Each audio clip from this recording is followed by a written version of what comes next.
mais je suis contente de vous voir. Donc, on va prendre le temps dont on aura besoin.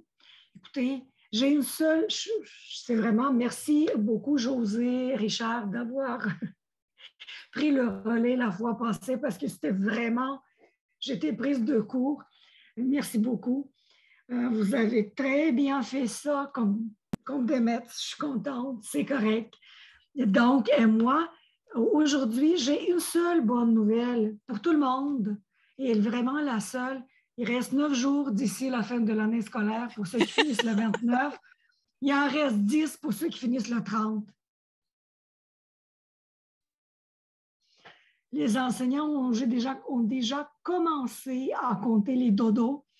Chez nous, on commence déjà la session d'examen la semaine prochaine. Donc, je pense que c'est comme ça que ça s'enligne aussi dans vos centres respectifs. L'année était chargée. On avait aussi des moments où on était à distance, des moments en présence, des moments où on ne savait pas est-ce qu'on va devoir bousculer à distance en 24 heures. Donc, tout le monde est fatigué.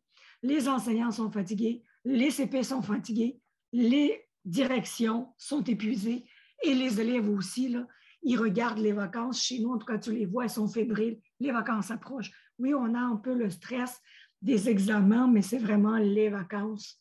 Ils ont besoin de se reposer, de prendre du temps aussi.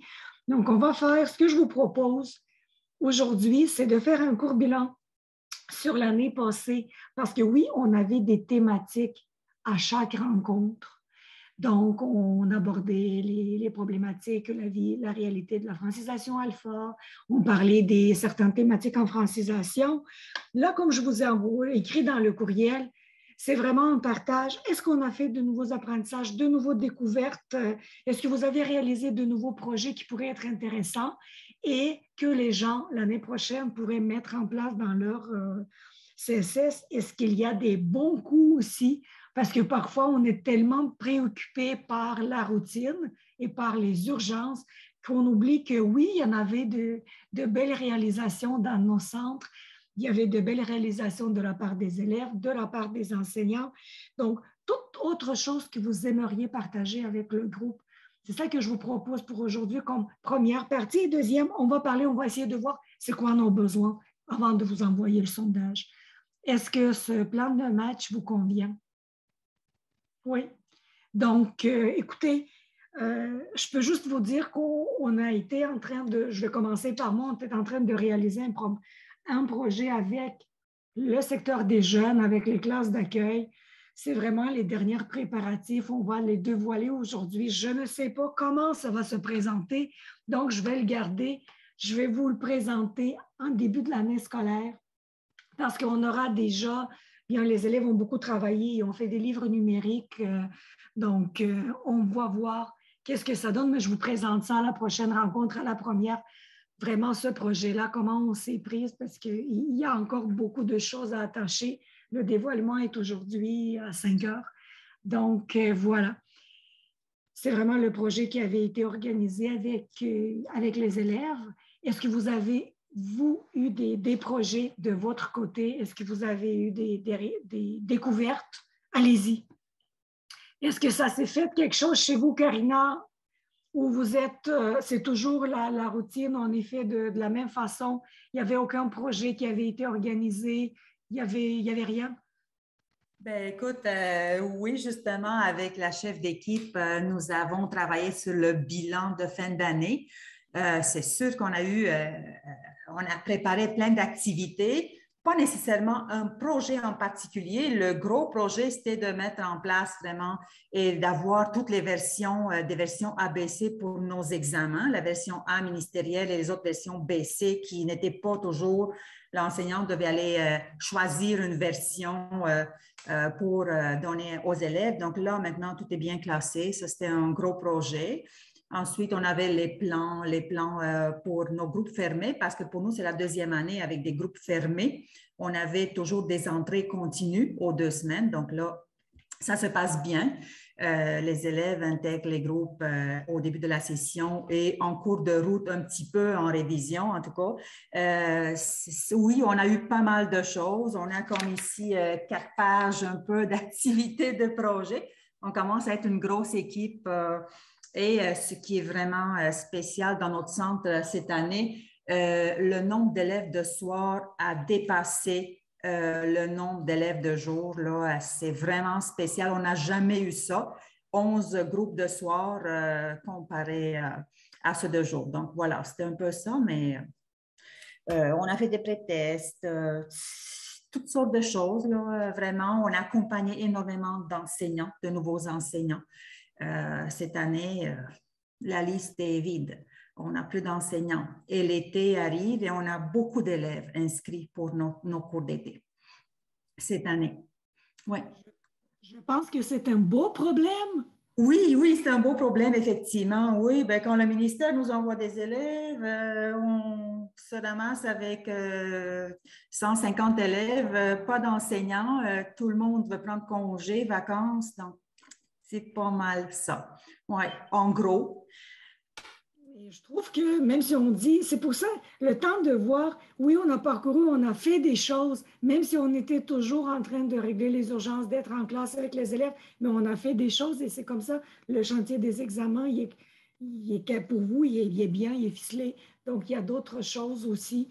L'augmentation des groupes le soir, je pense que tout le monde vit la même situation, ou presque. Nous, chez nous, on n'a même pas réouvert les inscriptions au mois de janvier. C'était les mêmes élèves dès le début jusqu'à la fin. On était complet. On n'a pas pu ouvrir de groupe, là. Donc, je pense que c'est la même chose partout. Mais ça, c'était vraiment un beau problème.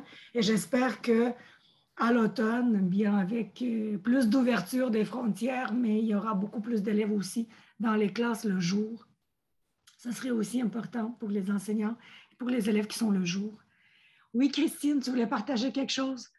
Ben, c'est la même chose pour nous. On a été pris dans le fil parce qu'on a commencé avec la pandémie. Là, on a tendance à l'oublier assez rapidement parce qu'on veut passer à autre chose, mais c'est quand même, on a commencé l'année avec ça, avec des restrictions, moins de restrictions, etc. Mais malgré tout ça, je trouve que les enseignants ont été intéressés à se former beaucoup plus en phonétique, suivre des cours avec l'équipe Choc, avec Sophie Lapierre, faire des activités. Il y a même eu une cabane à sucre à l'intérieur du centre avec de la musique, participer, partager le côté culturel. Puis nous aussi, on a l'augmentation de la clientèle. C'est pas aussi...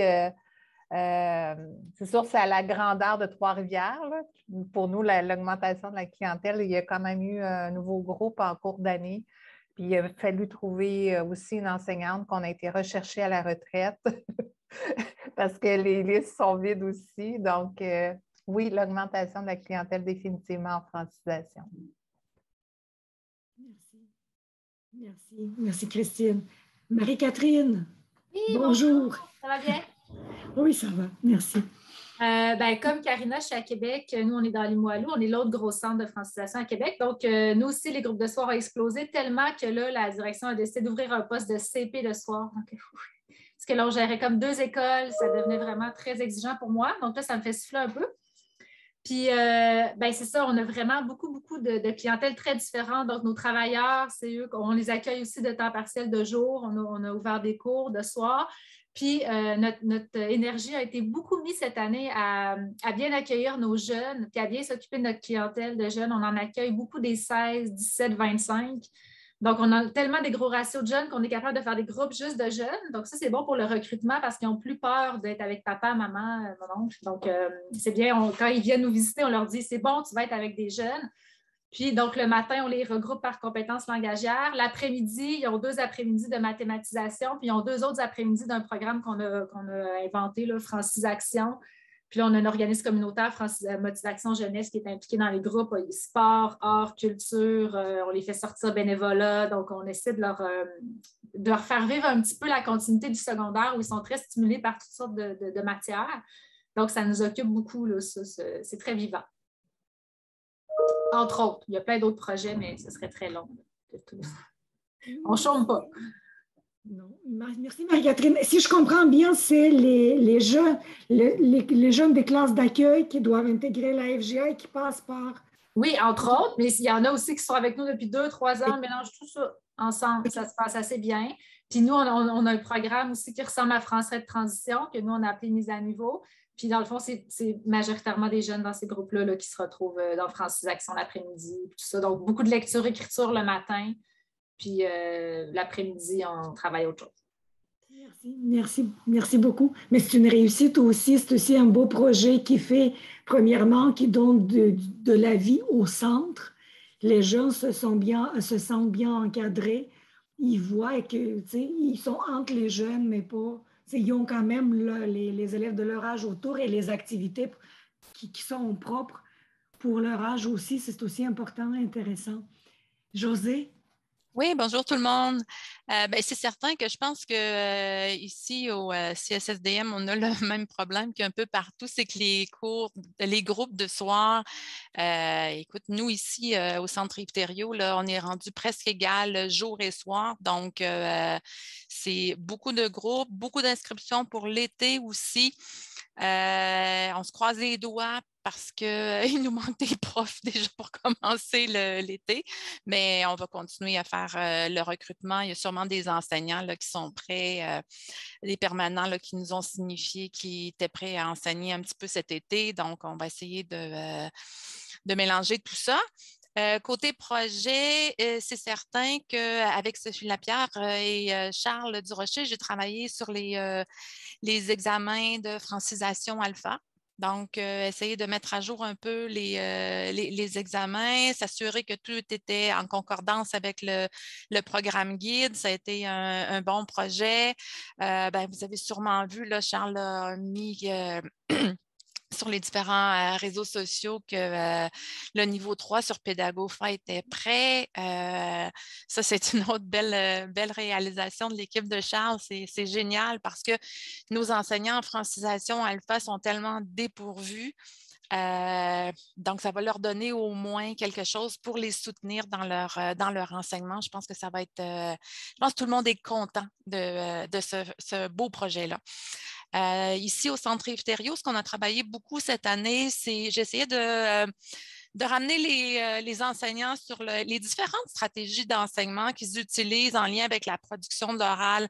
On a fait des rencontres et simplement pour leur rappeler, rafraîchir la mémoire sur les stratégies qu'ils utilisaient pour la production de l'oral et leur faire prendre conscience que oui, ça c'est bon. Ah, tiens, ça, j'avais oublié de travailler ça. Je l'utilisais quand j'ai commencé à enseigner, mais oups, avec les années, je l'ai laissé de côté.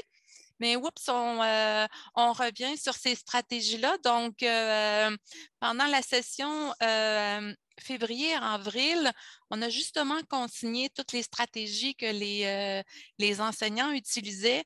Puis de ce côté-là, ils étaient vraiment contents parce qu'ils se sont dit « Hey, tu nous as rappelé des choses, Josée. » Puis ils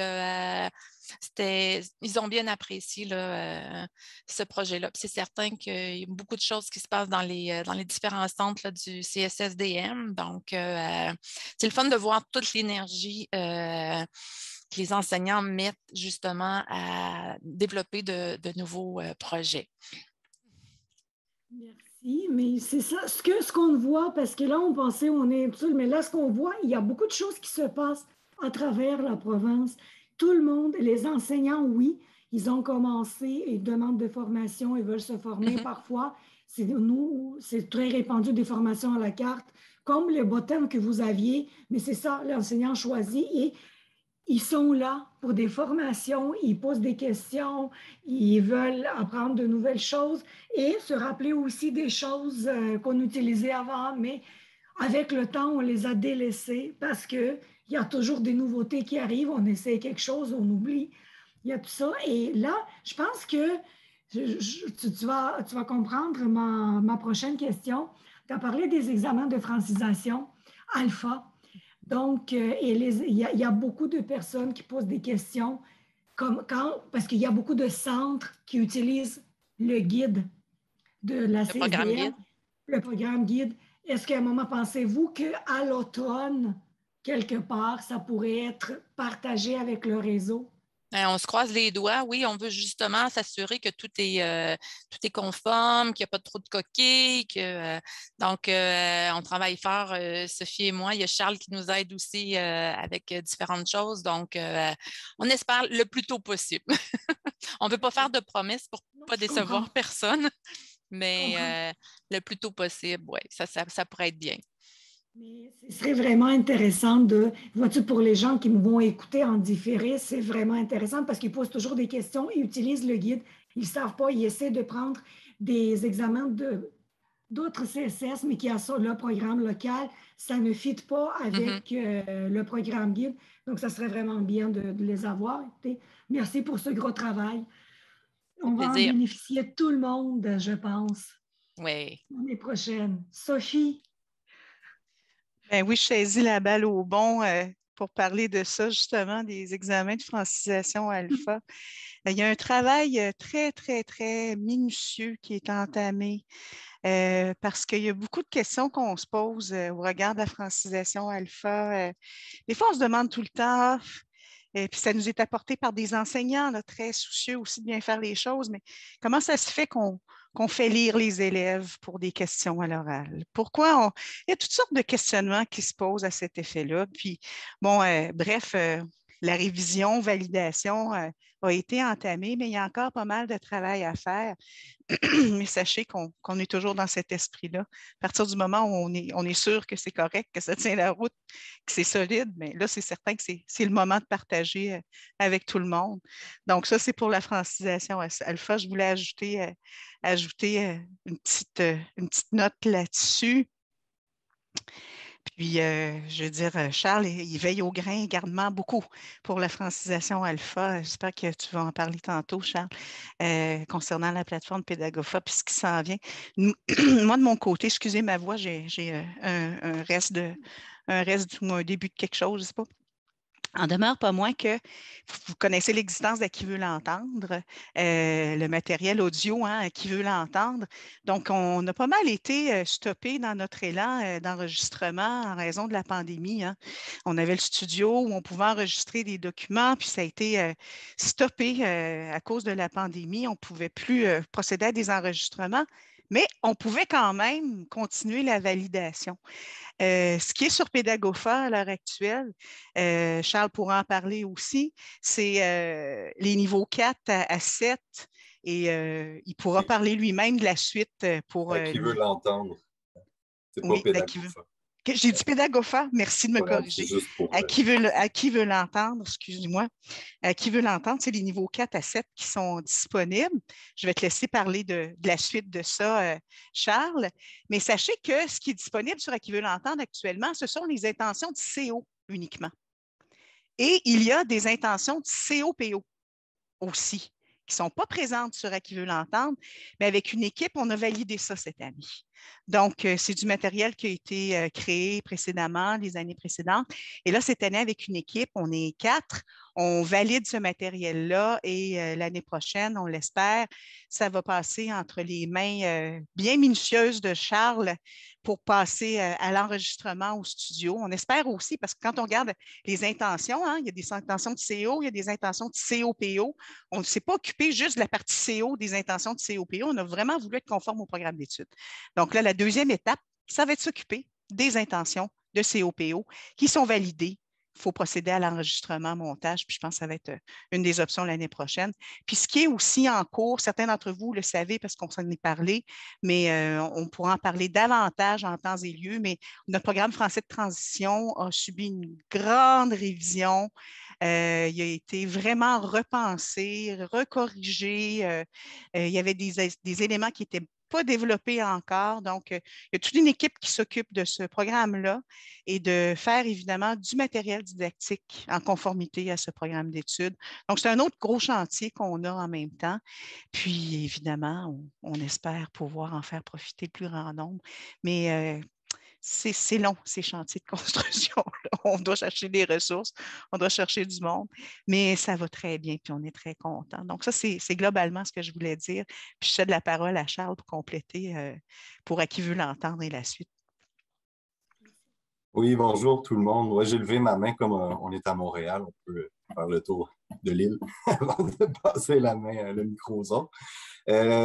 Oui, donc entre autres, on a donné beaucoup de formations là, à différents sujets, notamment pour soutenir ce qu'on appelle IPE. Ici, c'est l'insertion professionnelle des enseignants. Là, on a beaucoup de nouveaux, puis on entend par nouveaux 5 premières années. Là, on veut les garder, alors on les soutient très fort. Puis entre autres sujets de formation qu'on a donnés, il y a eu énormément de demandes pour des corrections collectives. À l'oral, à l'écrit, plusieurs niveaux. Ça a été super populaire cette année chez nous. Puis à l'extérieur aussi, là, je suis même allé chez certains d'entre vous pour en animer là, grâce à l'équipe Choc. Mais ça a été vraiment, là, ça fait vraiment, comment dire, c'est vraiment ça qui a eu le plus de popularité parmi les sujets de formation qu'on a pu nous demander. Donc, c'est ça. Puis pour le développement de matériel, je ne vais pas répéter, là, grosso modo, ce qui a été dit jusqu'à maintenant, mais on a commencé l'année scolaire avec uniquement le niveau 1. Là, on a eu en cours d'année le niveau 2 de francisation alpha est sorti, niveau 3 est récemment sorti. Puis là, en fin d'année, on donne moins de formation, donc on pédale très fort sur le niveau 4. Ça ne va pas sortir d'ici le 30 juin, mais j'espère pour la rentrée prochaine. Là. Donc, on aura fait le tour du programme d'études pour le matériel de Pédagofa, sans promesse, mais avec quand même cet objectif-là pour Pédagofa. Puis, à qui veut l'entendre, là, qui a été mis de côté un peu, là, on va reprendre les travaux l'année prochaine. Puis, dernière chose, c'est ça, avec l'équipe Choc, c'est toujours très agréable de passer chez vous. Puis, au-delà de... C'est pas juste agréable, c'est aussi tellement pertinent. On est souvent perçu là, comme formateur, comme quelqu'un qui apporte quelque chose, qui apporte la formation, mais on en retire énormément aussi de voir comment la réalité de la francisation à différents endroits. Et c'est reconduit l'année prochaine, l'équipe Choc. Donc, n'hésitez pas à formuler vos demandes. Ça peut être fait dès maintenant aussi. C'est vraiment, à mes yeux, puis je sais que c'est partagé, là, mais c'est vraiment une force là, de pouvoir collaborer entre CSS. On gagne beaucoup, nous autres aussi, d'aller voir ailleurs comment ça se passe. Là. Donc, il n'est pas trop tôt pour formuler vos demandes pour l'année prochaine. Voilà, ça fait le tour pour moi. Merci beaucoup, Charles. Merci beaucoup de rappeler aussi aux gens de l'existence de l'équipe Choc pour l'année prochaine, pour que les gens puissent formuler les demandes. Et ce que tu viens de dire, c'est vraiment vrai. C'est vraiment 100% vérité. Ce n'est pas juste en donnant les formations. On apprend beaucoup quand les gens partagent, étant donné que les réalités sont différentes et les bagages de chaque personne, des personnes qui sont assises dans la salle ou virtuellement sont différentes. Donc, on apprend plusieurs choses et même parfois des questions, on a dit, OK, j'ai jamais réfléchi à ça, mais voici, il faut s'y mettre à telle ou telle question ou voir tel ou tel aspect. Merci aussi. Moi, je trouve que ce que vous avez, ce que Sophie vient de dire, ce que toi tu annonces, je pense que vous avez probablement l'année prochaine bien déjà rempli avec ces 2 projets, mais je suis convaincue qu'en cours de route, il y en aura d'autres qui vont s'ajouter. Donc, les gens vont beaucoup en profiter aussi. Donc, on sait que ce qui s'en vient, donc, on a hâte de voir atterrir ça. Et je dis, j'étais vraiment contente quand j'ai vu que le niveau 3 de Pédagofa venait d'arriver, que les enseignants pouvaient aller chercher, regarder certaines choses. Et c'est sûr que les gens attendaient aussi à qui veulent entendre les autres niveaux. Je me permets de rajouter quelque chose avant de passer la parole à quelqu'un d'autre. Ça me fait penser peut-être qu'il y a plusieurs enseignants qui se sentent moins concernés par la francisation alpha. Donc, quand on parle de Pédagofa, ce n'est pas le programme que vous enseignez. Mais plus ça avance en francisation alpha dans les niveaux 3, niveau 4, mais plus ça rejoint aussi la francisation. Donc, en fait, les thématiques abordées, la complexité, en fait, des tâches qu'on donne en francisation alpha, ça peut correspondre à peu près au stade débutant en francisation, niveau 2, 3, 4. Donc, vous pouvez peut-être aller jeter un coup d'œil aussi. Il y a du matériel audio, écrit. Il y a toutes sortes de... C'est une bibliothèque, en fait. On retrouve toutes sortes de matériel. Donc, je voulais en profiter pour le mentionner aux participants aujourd'hui qui sont plus concernés par la francisation que par la francisation. Merci. C'est utilisé aussi au niveau débutant. je pense, dans plusieurs CSS. Oui, Sophie. J'en profite peut-être pour dissiper aussi une perception qu'on rencontre souvent. Il y a des gens qui pensent que la francisation alpha, c'est préalable à la francisation. Hein? Alors que ce n'est pas le cas du tout.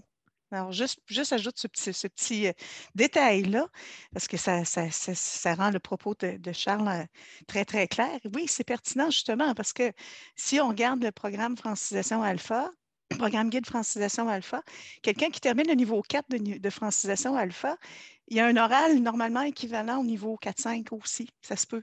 Donc, la suite, ce n'est pas forcément francisation, mais c'est d'aller au présecondaire, c'est d'aller en alphabétisation aussi. Donc, il faut l'avoir en tête aussi. Les apprentissages, ce pas des préalables à la francisation. Donc, ça rend d'autant plus intéressant d'aller visiter la plateforme Pédagofa pour voir si les outils du niveau 3 Pédagofa peuvent être également mis à profit dans une classe de francisation. Donc, je voulais juste ajouter ce petit détail-là, mais ça échappe parfois à la compréhension du programme d'études. Voilà, c'est tout. Juste de dire que ce qui est utilisé en francisation alpha peut être utilisé en francisation régulière, mais le contraire, ça ne fonctionne pas. C'est vraiment ça et c'est vrai ce que tu remarques. Merci pour ce commentaire. Oui, là, on a une question dans le clavardage. Comment faire pour recevoir une formation par l'équipe Choc? Donc, on va vous mettre le lien vers... Richard, pourrais-tu mettre le lien vers Carrefour FGA? Il y a une adresse générale. Vous allez écrire votre courriel. La responsable de l'équipe Choc va recevoir votre courriel et ensuite, elle entrera en communication avec vous. Et vous pouvez aussi voir sur le site de l'équipe Choc Francisation les formations, certaines formations qui sont annoncées. Les autres formations se font sur mesure. Si votre besoin est spécifique, vous pouvez demander aussi, faire votre demande. Est-ce qu'on a d'autres partages, d'autres projets, des découvertes? Si quelqu'un a fait des découvertes, je ne sais pas, un nouveau site, un nouvel outil. Mauril, je vous en ai parlé la fois passée, on l'a vu vraiment, c'est intéressant. Donc, moi, pour le moment, c'est des petites applications que ma collègue fait montrer aux enseignants de temps en temps, mais je pense qu'on va en profiter beaucoup, plus des petites applications l'année prochaine quand Patrick va être avec nous et on va revoir notre quelques minutes momentiques avec lui parce que ça nous manque d'ici la fin de l'année. Donc, et les bons coups, y a-t-il des bons coups pour le centre en général? Y a-t-il des bons coups pour la FGA chez vous? On sait que tout est en baisse de la clientèle. Je me rappelle, il y avait une année, Caroline Chaillet nous a partagé un article qui a été publié dans un journal. Tu te rappelles, Caroline? Il y a beaucoup de choses qui se passaient chez vous. Donc, avez-vous des... Oui, vas-y, Christine. Bien, nous, en détention, 2 enseignants ont fait un projet. Une est plus du côté art plastique et l'autre est un enseignant de français. Et ils ont fait faire des projets de sculpture aux détenus. Puis à partir de la sculpture, ils faisaient écrire un texte. Et beaucoup de choses très, très personnelles et très émotives ont sorti. Tout ce projet-là a été déposé pour un projet de détention de l'UNESCO et ils ont gagné le prix. Ça a été vraiment, mais c'est très, très touchant, les parties de textes qui ont été partagées. Vraiment, très, très, très beau projet. Je crois que c'est vraiment très beau. Ça vient chercher le personnel des personnes. En plus, c'est un projet, donc, qui aurait pu s'exprimer pas juste par un texte, mais par une création d'une œuvre. Comment est-ce qu'ils le voyaient aussi? Mais c'est très intéressant. Mais les textes, c'est assez surprenant le niveau littéraire qui ont pu s'exprimer, mais toujours en partant de l'œuvre de création. Merci. Ça pourrait nous inspirer aussi. Je prends ça en note. Karina, tu avais la main levée. Justement, je voulais parler un petit peu de la semaine québécoise des rencontres interculturelles où l'équipe de francisation a organisé cette année une lecture d'extraits du Petit Prince en plusieurs langues. Donc, chaque jour, il y avait une autre langue qui était présentée dans le hall d'entrée pour les élèves, un chapitre de ce roman-là. Ensuite, on a eu des ateliers de langue aussi. Donc, les élèves préparaient un atelier de leur langue maternelle qui était présenté à d'autres élèves de l'école aussi pour leur apprendre un petit peu quelques mots usuels de leur langue. Et des ateliers de calligraphie aussi. Les élèves étaient assis et ils écrivaient le prénom ou le nom des autres élèves dans leur langue maternelle avec leur calligraphie à eux. Aussi des ateliers de danse. Et aussi, il y a une équipe, une classe qui a organisé un shower de bébé pour une élève enceinte. Aussi, et ce qui nous a été présenté cette année par la commission scolaire, c'est une collection qui s'appelle Biblius dans notre mosaïque où on a, c'est nouveau pour nous, une bibliothèque virtuelle avec des livres que les élèves peuvent prêter. Donc, ils vont pouvoir avoir accès à des livres virtuels, exactement, et que numériques, je voulais dire. Et bien sûr, les enseignants aussi vont pouvoir probablement dans l'avenir préparer des projets, développer des projets avec ces livres-là. Voilà, c'est un peu ça que je voulais ajouter. Merci beaucoup. Juste en écoutant tous les projets, tu as envie d'essayer telle chose, mais tu vois que c'est le temps qui va manquer ou l'année scolaire ne sera pas si longue pour tout réessayer. Exact. Mais certaines choses, c'est sûr qu'on va pouvoir les mettre en place chez nous. Ça donne des idées et ça me rappelle aussi une rencontre de la communauté francisation où on a parlé, c'était vraiment le sujet, c'était les projets en francisation. Comment est-ce qu'on peut les vivre? Comment est-ce qu'on peut les organiser? Quel type de projet? Donc, ça serait à avoir peut-être et à réfléchir pour l'année prochaine de faire vivre les élèves, faire vivre aux élèves une nouvelle expérience. Donc, est-ce qu'on a encore des choses à partager sur les projets, sur les bons coups? Ou je vais passer plus vers la poutine pour l'année prochaine. C'est quoi les besoins? Comment est-ce que la communauté pourrait répondre à ces besoins-là? Quels seraient les sujets à discuter? C'est sûr que, comment voyez-vous nos rencontres? Vous allez recevoir un sondage, comme je le fais d'habitude, d'ici la fin de la semaine. Vous allez pouvoir écrire, mais globalement, comment voyez-vous les rencontres de la communauté l'année prochaine? Comment est-ce que la communauté pourrait vous aider? C'est quoi? Si vous avez des idées de sujets qui vous intéressent, est-ce que vous avez des idées d'une rencontre qu'on pourrait organiser? Je ne le sais pas. En tout cas, je vous invite à faire votre liste de Noël. On verra ce qu'on sera capable de faire l'année prochaine. Vas-y, Karine. Karina, je vais prendre moi. Ce que j'ai présentement en tête, je travaille beaucoup avec une élève en difficulté. Des élèves que nous avons qui arrivent, qui sont scolarisés, qui ont le secondaire dans leur pays. Elle est jamaïcaine. Et là, on la voit après 2, 3 fois. Elle répète le niveau 4, elle répète le niveau 4. Et elle ne réussit pas à produire, à communiquer, etc., etc. Donc, moi, je la prends, je la vois en individuel 4-5 fois par semaine pour travailler avec elle. Oui. Qu'est-ce qu'on fait avec ces élèves-là? Parce qu'on a en général, à chaque année, on a dans des classes quelques élèves comme ça qui ont beaucoup de difficultés à progresser et avancer et à passer les niveaux. Moi, j'ai pensé proposer à la direction un tuteur, tutrice qui pourrait avoir dans sa tâche pour l'année prochaine de travailler avec ces élèves en difficulté-là le matin. Je ne sais pas si c'est faisable, on verra bien ce que la direction nous dit financièrement, etc., etc. Mais voilà, c'était un peu ma proposition. Mais qu'est-ce que vous faites de votre côté dans vos commissions scolaires, dans vos centres?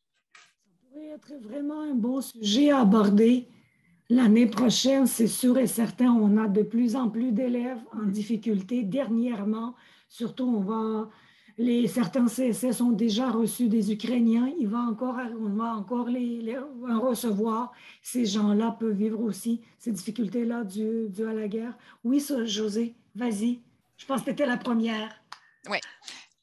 Écoute, Karina, le sujet est très intéressant et puis je remarque justement qu'il y a de plus en plus d'élèves en difficulté. Nous, au CSSDM, là, on commence justement à travailler avec les EBP, là, les élèves à besoins particuliers. Et je me demandais au niveau de la communauté, est-ce qu'on ne pourrait pas faire venir un orthophoniste? Est-ce qu'on ne pourrait pas faire venir justement des personnes spécialisées pour nous informer, pour informer les enseignants? Donc, ça pourrait peut-être être l'occasion justement à travers la communauté de partager au niveau des élèves en besoins particuliers, avec des besoins particuliers, parce que c'est grandissant. Disons qu'il y en a de plus en plus, et je me rends compte que ce n'est pas juste ici à Montréal, qu'il y en a un peu partout, donc ça pourrait bénéficier à tout le monde. Ça pourrait être vraiment intéressant, je pense. Tout le monde pourrait en tirer profit. Merci beaucoup. J'ai pris en note, c'est vraiment ça, et ce n'est pas dans tous les centres. La francisation a un orthopédagogue. Exact. C'est ça qui est difficile. Nous, on a commencé. Est-ce qu'il y en a qui en ont? On a un ortho, mais 2 jours par semaine, un jour dans une bâtisse, un jour dans l'autre. Ce n'est pas suffisant. Donc, moi, j'ai pris ça en note. Je pense que ça serait bien d'avoir quelques rencontres, d'avoir vraiment l'intervention d'un orthopédagogue, orthophoniste, si on peut chercher des gens qui travaillent, mais que ça soit vraiment en francisation. Étant donné que ces élèves-là, on ne peut pas faire des interventions comme pour tout le monde qui parle. Pour les élèves de la FGI, il y a la barrière de la langue aussi. Oui. Sophie?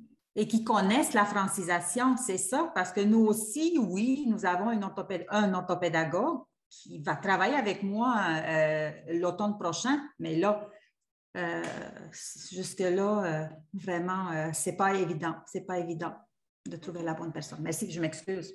C'est noté. Sophie?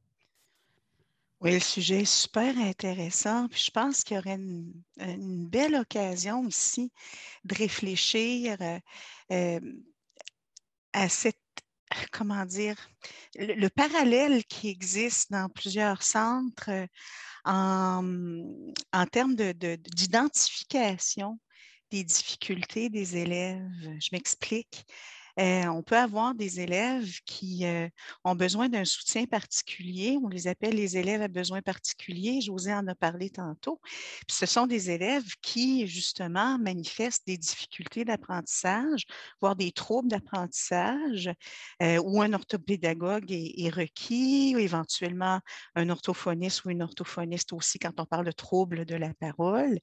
Puis c'est à distinguer aussi avec les services de soutien linguistique qu'on a dans plusieurs centres qui vont aider des élèves à faire des apprentissages en français, justement, mais qui ne sont pas des élèves BP et qui peuvent parfois être perçus comme un élève à besoin particulier alors qu'il a simplement besoin d'un appoint linguistique supplémentaire.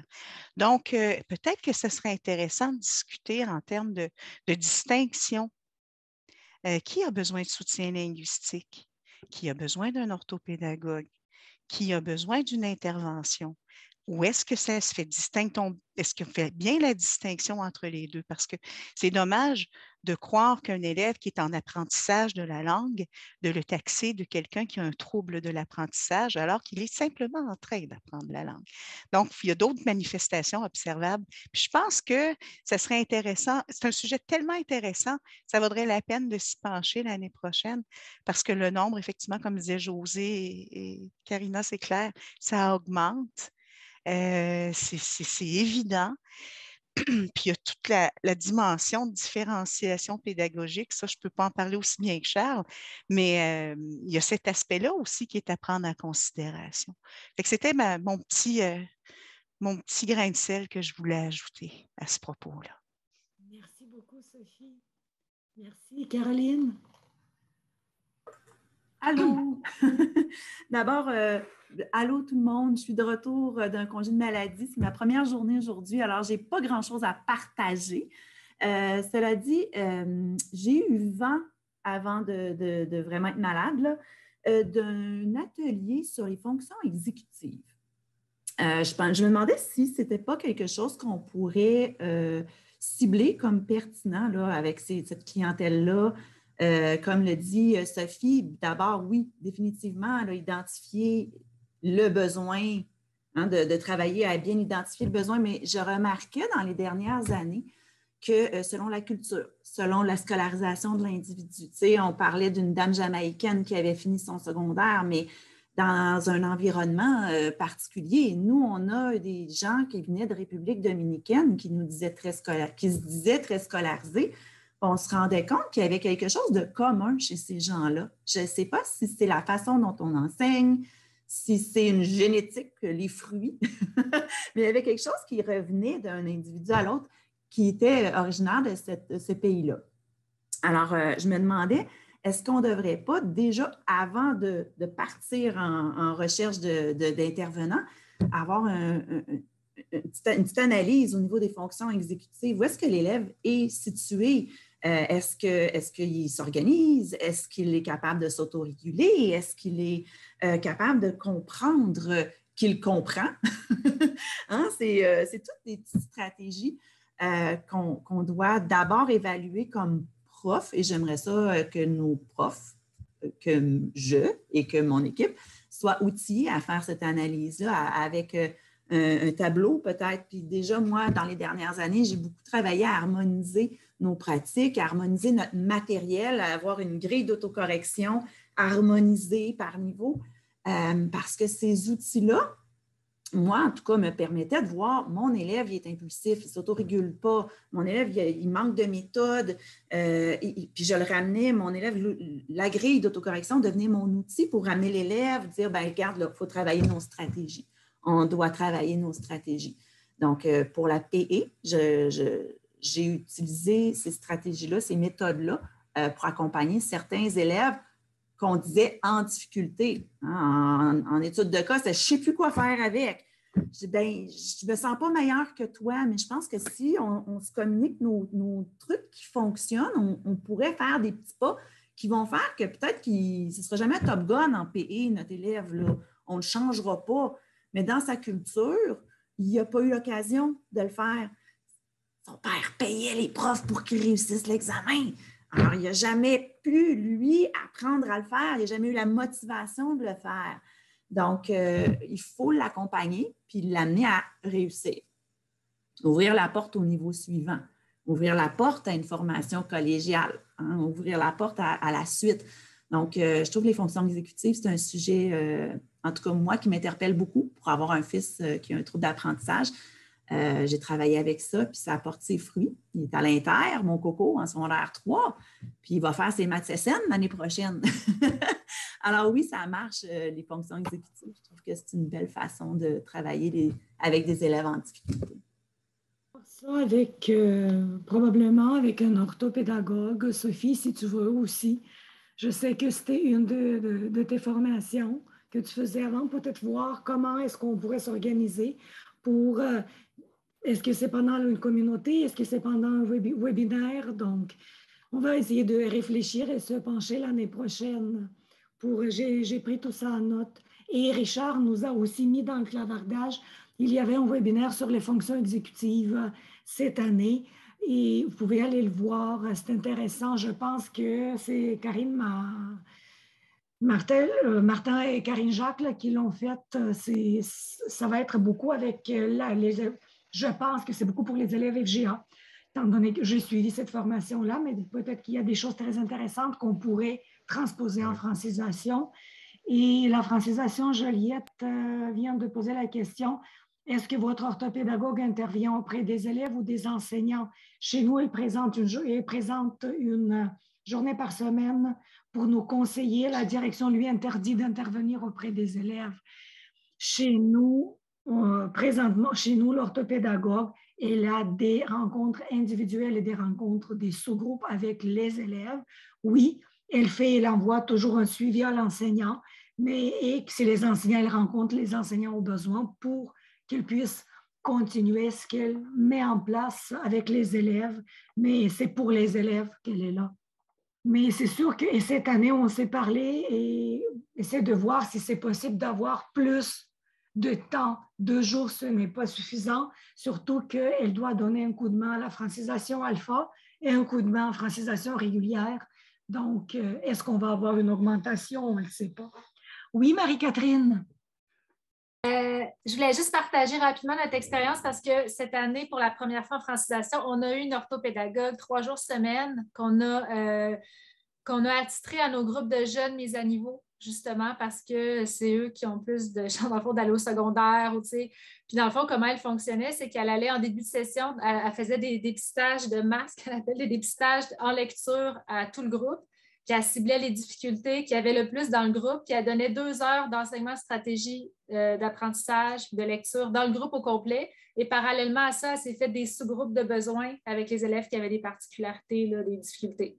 Donc, c'est comme ça, on a vu des résultats phénoménaux, qui font qu'elle est reconduite l'an prochain, puis qu'elle va encore travailler avec cette clientèle-là, qui est celle qui a le plus de besoins, là, pour qui on voit que c'est le plus bénéfique de recevoir l'orthopédagogie présentement. Voilà. Est-ce que vous avez d'autres sujets? On a parlé beaucoup d'élèves en difficulté, on a parlé d'autres. Y a-t-il d'autres sujets? Y a-t-il d'autres? Oui, Christine? Nous, notre réalité à Trois-Rivières, c'est souvent des multiniveaux.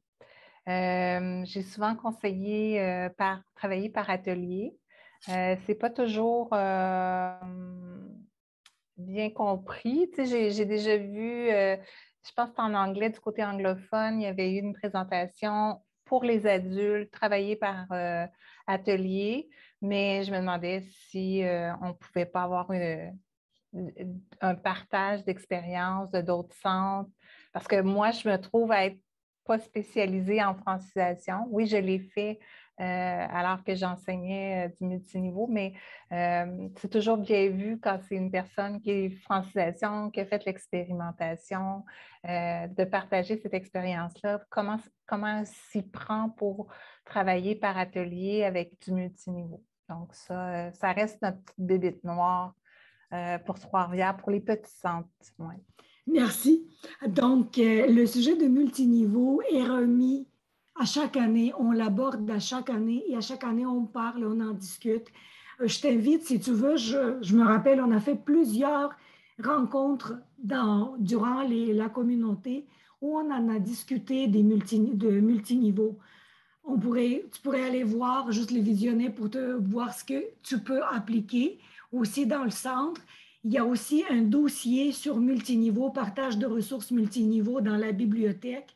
On peut aller s'en inspirer. Et oui, je prends ça en note. On pourrait peut-être organiser un autre échange l'année prochaine sur le multiniveau. Je les avais vus, ces webinaires-là, puis j'ai participé à certains, mais là, vraiment spécifiquement par atelier, là, pour vraiment comprendre comment, s'il y a des gens qui l'ont fait, si certaines personnes ont expérimenté ça, ça pourrait être intéressant de savoir comment on structure, parce que moi, je leur mentionnais souvent d'intégrer, de commencer avec un atelier, une fois qu'ils sont à l'aise, qu'ils comprennent le fonctionnement, on intègre un deuxième atelier, un peu comme on fait pour les Daily Five au primaire, du côté anglophone. C'est d'intégrer graduellement ces ateliers-là. C'est dans l'intégration. Des fois, je pense que c'est plus difficile pour nos enseignants. Okay, merci. J'ai pris en note que c'est par atelier. On va essayer d'aller trouver quelqu'un de voir. Donc, merci Caroline. Macrogestion, microgestion et tout ce qui vient avec le multiniveau. Oui, parce qu'il y a assez souvent, et c'est pas... Quand je faisais de formation, je suis allée dans les centres, mais les gens qui faisaient, il y avait 4 niveaux dans le groupe et l'enseignant faisait une planification détaillée pour chaque niveau. Et c'est sûr qu'il était épuisé. Là, après un mois, il n'était plus capable de juste réfléchir à ça. C'était beaucoup, beaucoup de travail. Donc, comment on peut s'organiser vraiment pour travailler? C'est ça. Merci, c'est pris en note. Est-ce qu'on a d'autres choses? Vous allez réfléchir quand vous allez recevoir le sondage, s'il y a d'autres choses encore dont vous aimeriez discuter l'année prochaine, que vous aimeriez aborder. On va se rencontrer aussi avec Marie-Catherine, avec José.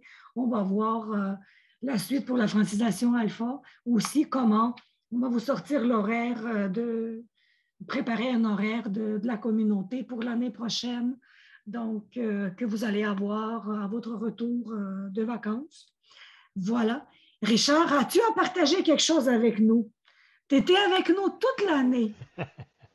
Oui, ben, je veux vous féliciter. On me demande ça dans chaque fin de communauté, puis je sors mes statistiques, mais mon chiffrier a planté. Fait que je ne peux pas vous sortir exactement vos statistiques. Ce que je peux vous sortir, par contre, dans mon bilan, les statistiques des après-cours, je peux vous dire qu'au total, c'est 125 rencontres cette année.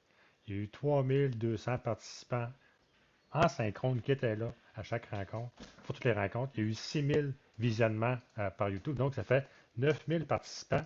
Puis ce que je veux souligner, c'est qu'il y a eu 64 animateurs de communauté. Ça, c'est beaucoup de gens qui s'impliquent pour que tout le monde puisse se réseauter. Donc, je veux souligner le beau travail de Rima, de José et de Marie-Catherine cette année, qui ont animé de main de maîtresse cette communauté. Merci encore. Merci Richard pour ce partage. Donc, écoutez, on approche bientôt. Vous allez retourner dans la salle de classe, les enseignants, les CP aussi, à gérer les derniers dossiers parce qu'à la fin de l'année, je pense que c'est vraiment, tout le monde veut fermer tous les dossiers avant le 30 juin. On a l'impression que la vie après le 30 juin n'existe plus. Donc, c'est ça qu'on vit dans la réalité. Je vous remercie beaucoup de votre participation cette année, de votre implication, de votre partage. Je vous remercie aussi d'être toujours, quand j'écrivais, OK, pourrais-tu bien faire une animation, de toujours dire, OK, oui, je vais le faire, je vais partager. Je vous invite, quand même tout le monde, de partager encore plus l'année prochaine, de se manifester un peu plus et de m'écrire en disant, Rima, j'ai une chose à partager.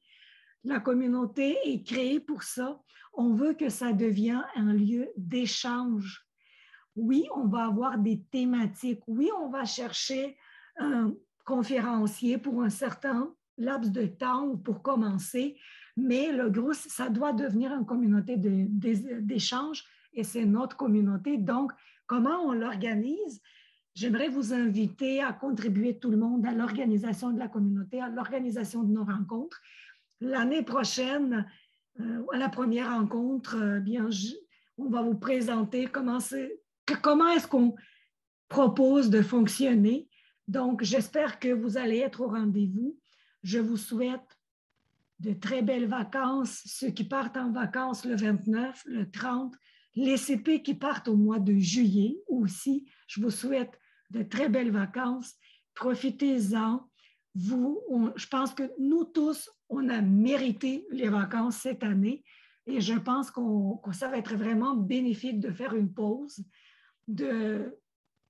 d'oublier que le travail existe au moins pour les 2 premières semaines de vacances.